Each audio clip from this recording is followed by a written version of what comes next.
Are we in a title race? By the way, the answer is yes. We are in a title race. We absolutely are in a title race. Look, I watched the games today, and Arsenal, again, I thought they were okay. They got the job done, and that's the most important thing. If you're an Arsenal fan, a win is a win is a win, and I'm not here to rain in the parade. I'd be the very same. If Liverpool win ugly, I don't care as long as we win. But there's nothing in that Arsenal team that really scares me. And Manchester City, yes, they got themselves another win, and they're 5 wins from 5, and me saying that I think they don't look as good as their former selves probably sounds a little bit foolish when they've had a perfect start. But again, they don't fear me. I don't fear them. They definitely don't fear me. I don't fear them.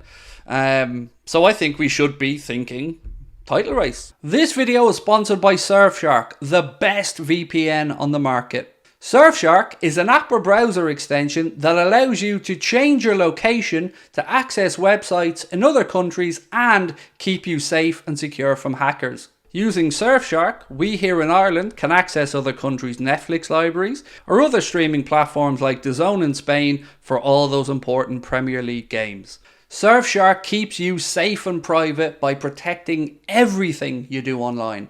Everything. When your device connects to the internet, all that information is, in a way, blurred out. Surfshark is particularly useful for keeping you safe from being hacked if you use public Wi-Fi. Let's say you're in a cafe, you're at college, you're out and about, they've got you covered. Surfshark allows you to use one subscription on unlimited devices, meaning you can share your account with friends or family or that neighbour who's a little bit cheap. On top of all of this, Surfshark offers a 30-day money-back guarantee. You can also upgrade to Surfshark One, which includes the VPN, an alert system for breaches related to your data, such as emails and credit cards, and an antivirus software for your desktop. Our sign-up offer gives you Surfshark VPN for a little over €2 a month, and you'll get an additional 3 months free. Simply scan the QR code on screen right now or use the link in the description and enter the code Anfield Agenda at checkout. And yeah, I'm sure you probably think I'm deluded, and yes, I'm sure you think that Liverpool have gotten away with it a bit at the start of this season, but I would argue that that's kind of what you need. We've had slow starts before and had to make up a lot of points, and we've nearly done it on a few occasions, but it's nice to get off to a good start. And right now, Liverpool are in 3rd place in the Premier League on goal difference, I think behind Spurs, with Arsenal tied with us on 13 points. Can we laugh at Chelsea and United to the heart of football, 13th and 14th? Yes, we can. Yes, we can. And the video that I recorded tonight, actually, for top of the league was about Chelsea. It was, is Pochettino under pressure? That was basically the angle I was going with on the video. Christopher Victor said this year should be interesting. It should, because I think it's going to have a far more competitive title race than we've seen in previous seasons. You know, especially the fact that there could honestly be 3 teams going for it this year, where title races in recent memories have tended to be us and Manchester City, or Arsenal last season and Manchester City, but never really a collection of teams who are capable of it. And right now you would have to say Spurs are grinding out results and getting some good comeback wins. Liverpool have rode their lucks at times, but still have 13 points from 15. And Arsenal and Manchester City, again, have had good starts. So, yeah, it looks like it's setting up for a competitive season. Wouter Mace said, I think by Cecic will be Trent's cover inverted. Could be, especially if we stick to a flat back 4 on occasion. You could have a double pivot in midfield and maybe just one more attacker ahead. It was interesting yesterday, and I touched on this when I was doing the members only video, the breakdown of yesterday's game. The changes made by Jurgen Klopp are what won that game yesterday. Both the substitution at half time of bringing on Diaz, and then of course I think it was 56 minutes when Darwin and Elliott came on. It was those changes that won us the game, in my opinion, because it gave us more options, more movement, and more of an attacking threat. But yes, I love by Cecic, and do you know what's confused me? I've got to be honest, I'm a little bit confused by the team selection yesterday. So we all know that Alexis McAllister was playing, was it Bolivia they played against with Argentina, where they had to have oxygen and stuff because it was such high altitude. And I'm a little bit surprised that rather than put in either by Cecic or Endo into the number 6 position, that he chose to go to Alexis McAllister. It's not like Alexis is a natural number 6, and if you add into that all the travelling and fatigue, was a bit surprising, to be honest. If you look at Endo as an example, he had 2 games in Europe with Japan. I think they beat Germany and Turkey, if my memory's right. So yeah, I was a little bit surprised at that. I wasn't surprised to see the fatigue from Alexis McAllister, and I'm certainly not going to hold it against them. There definitely are extenuating circumstances to his performance yesterday. What should Chelsea do? It's a difficult one because they've spent, I'm sure you're aware of this, in excess of £1 billion. But they have only won 6 games. 6 games in all competitions in this calendar year in 2023. This is the second lowest points total that Chelsea have had in the Premier League era. I think Jose Mourinho with 4 points from 5 games was the worst start than this. But I think this start from Poch, and I think there's one more manager with a similar record, is their second worst start after 5 games. Normally you would say the owner will have to be patient, and with that many new signings and a new manager that they'll need time to gel. But nothing about Todd Bowley strikes me as patient. So I'm interested to see how long before Pochettino really does come under pressure. And just before I came on, I was sent something to say that they're actually looking at Nagelsmann as a potential replacement if they should sack Poch. From the outside, Chelsea look like a laughingstock at the minute. And a little part of me feels like they're getting what they deserve, because the way they acted in that transfer market was like a child who'd never heard no from its parents. It was very weird. And then some of their fans were turning on Ben Chilwell today after the game as well. Look, I love it. By the way, I love that Manchester United and Chelsea are languishing down in 13th and 14th place.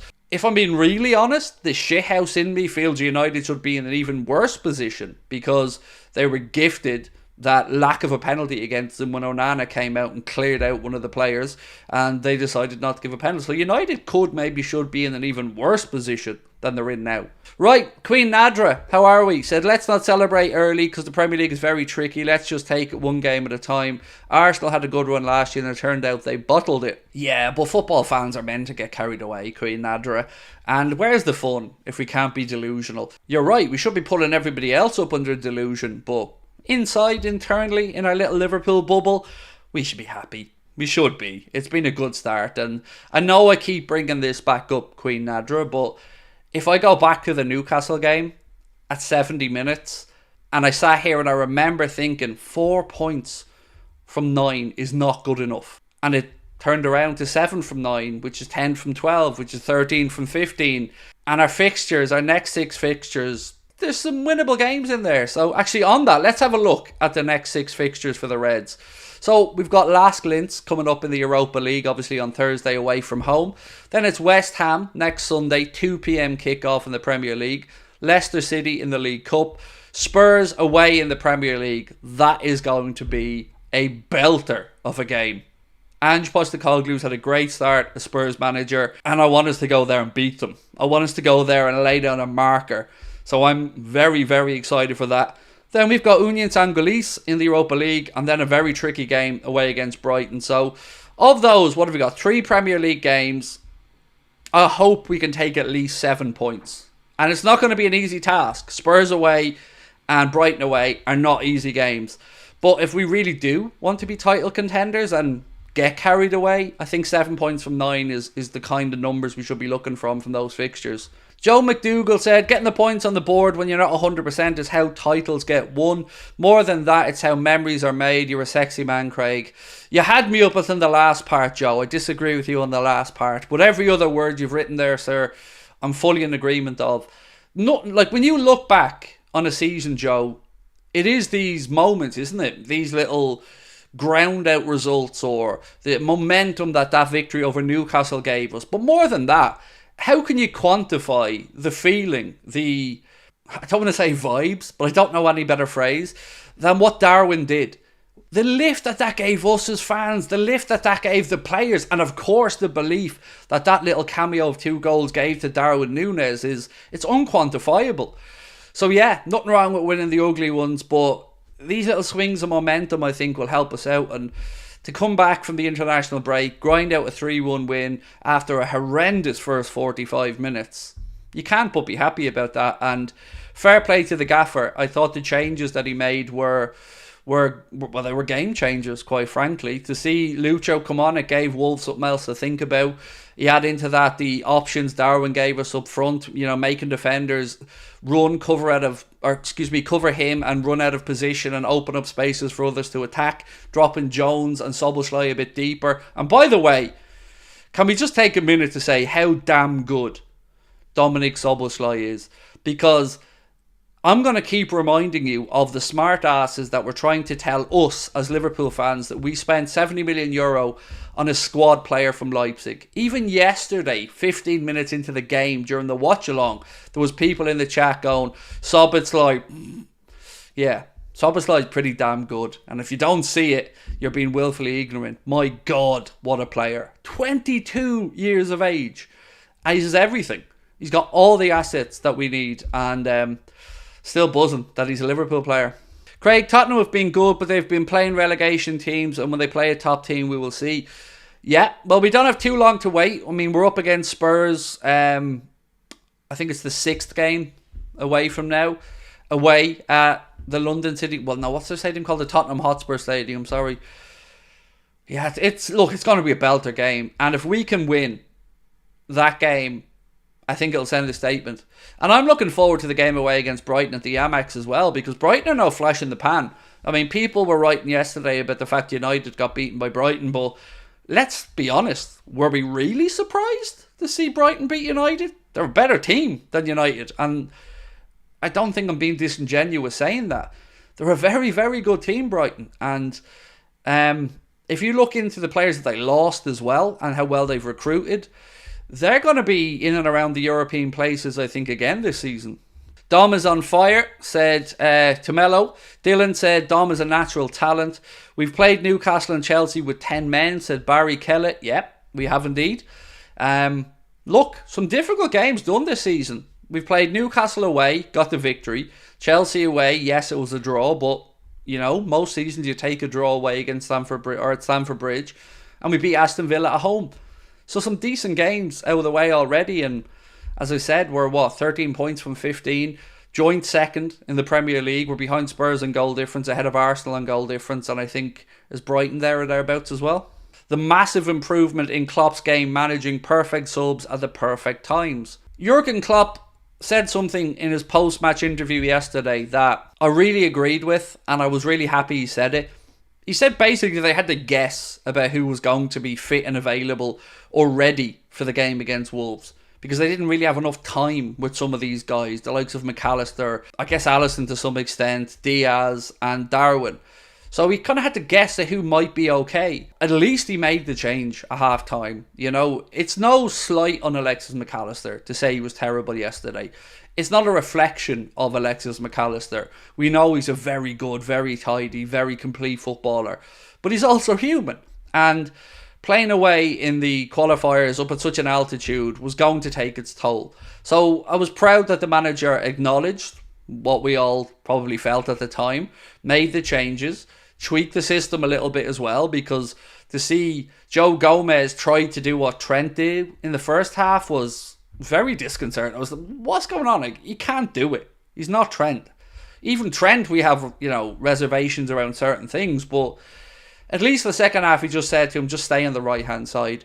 He dropped Jones and Szoboszlai a little bit deeper to turn them into kind of quarterback playmakers, and with the runs that we were getting from Diaz drifting in and out, and Darwin as well, just gave Wolves something else to think about. And as soon as we scored the equaliser, I don't think any of us doubted what was going to happen.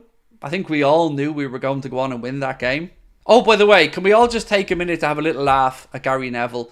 Once again, it's all the Glazers' fault. It doesn't matter that Ten Hag's out of his depth. It doesn't matter that their recruitment has been horrendous. It doesn't matter that the players are disappearing for various different reasons. It's all on the Glazers. So were the Glazers responsible at the end when Fergie was winning a title and they were the owners? Was that down to the Glazers? I wish sometimes a bit of realism would come in. Yes, Gary, we all agree the Glazers are not great owners. The Glazers have made a lot of mistakes and will continue to make them at United. But again, managers are being given a lot of money. A lot of money. Ten Hag again this summer spent a fair chunk And have they really improved too much? Mason Mount, I mean, to be confirmed, I guess, when he's fit. Onana is average, maybe a little bit above average. Hoyland is unproven, but it looks like he's got something about him. Sophie and Amrabat, they signed on loan, and the way Sky was going on, you think they just signed peak Kevin De Bruyne. I think a bit of realism needs to set in. The culture at the club is not great. There's too much player power. There's too much divide. There's too much bullshit and drama. Too many players run into Piers Morgan or other outlets for interviews. I think what Ten Hag has tried to do is the right thing. I just don't think his coaching is up to the levels that many people projected when he came in. I think the way he handled player power is admirable to some extent. How do you come back from being beaten 7-0 by us? I tried to put myself in their shoes and think, what if Liverpool's manager, what if Klopp lost 7-0 to United and continued to have iffy results? I don't know. And like, Klopp's got loads of credit in the bank, you know, but 7-0 to us after a 5-goal whooping as well. It's sometimes I think the delusion is real. I do like it. When United sign somebody, they're obviously straight away the best player in the world, the best manager, and everyone's the best everything. And then when it goes wrong, it's the Glazers' fault. It's just got to, some realm of reality has to kick in. Like it's a collective failure, but Ten Hag is one of them failures at the minute.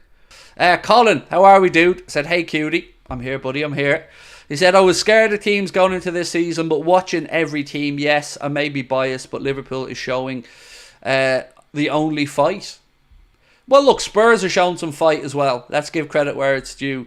That late comeback and victory over Sheffield United with the, 17-minute stoppage time or something? The referees are getting away with themselves. They're losing the plot altogether. Have you seen Paul Heckenbottom's comments? He was speaking about referees and the influence that referees are having on the sport. And I was so relieved to hear him say it. Because I'm sick to my teeth of the influence that referees have. They're there to officiate a game, not to be the major talking point around every game.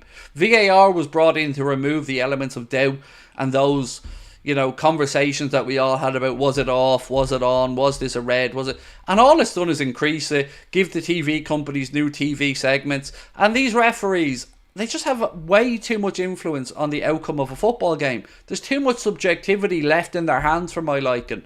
So I agree fully with Sheffield United's manager, and I do hope that the authorities step up and do something about it, because you can't just put your finger in your ears and say, oh, this club's fans are biased or they're just salty. It's everybody, every set of fans right now. Liverpool fans, United fans, Arsenal fans, whoever, Sheffield United fans. We all feel like the refereeing isn't good enough and we're sick to death of it. So I hope they start listening. Craig, what did you make of people saying Chelsea are a project? Surely if you spend $1 billion, you should be looking to win right now, not for the future. Well, even if we take that, Luke, at face value and say that Chelsea are a project, do any of us believe that they're going to be patient with it? Because I don't. Nothing about Todd Bowley's ownership of Chelsea so far has screamed patience. When he brought in Potter, he was going to be patient until he wasn't, and he sacked him.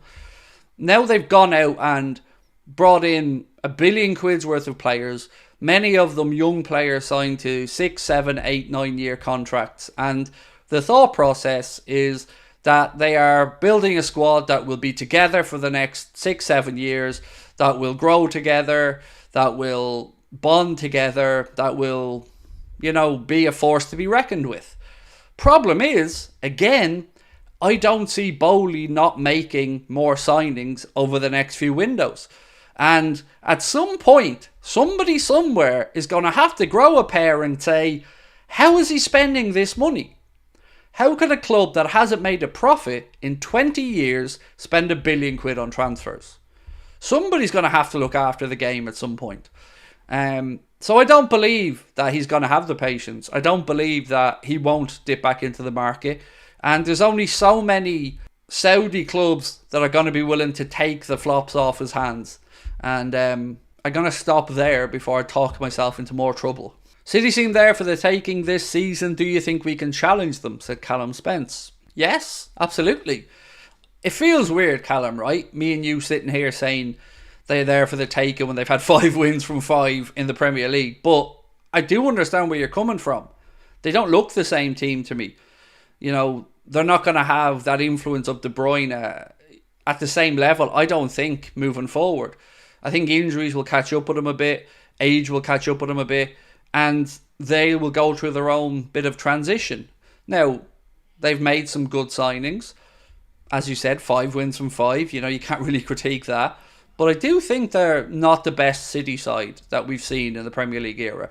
But most importantly, and I can't stress this enough, when are we going to get the resolution to the 115 goddamn charges?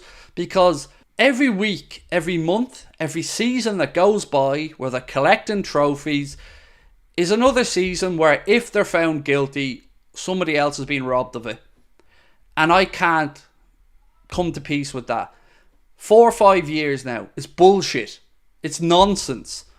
And I don't want to hear that they're breaking even now or, you know, they're self-sufficient now, because it's how they got to now that's the important part, and how they got to now is the reason for their success.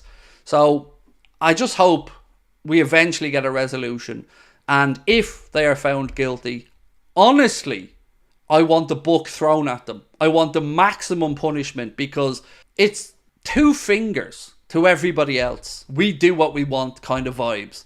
It shouldn't be a we have better lawyers than you type situation. So I hope that we get a resolution, and then we can judge it on its merits. If they're found not guilty on all the charges, then we say, fair play, they've just been dominant. If they are found guilty though, how many moments have they robbed? How many trophies have been robbed from other fans?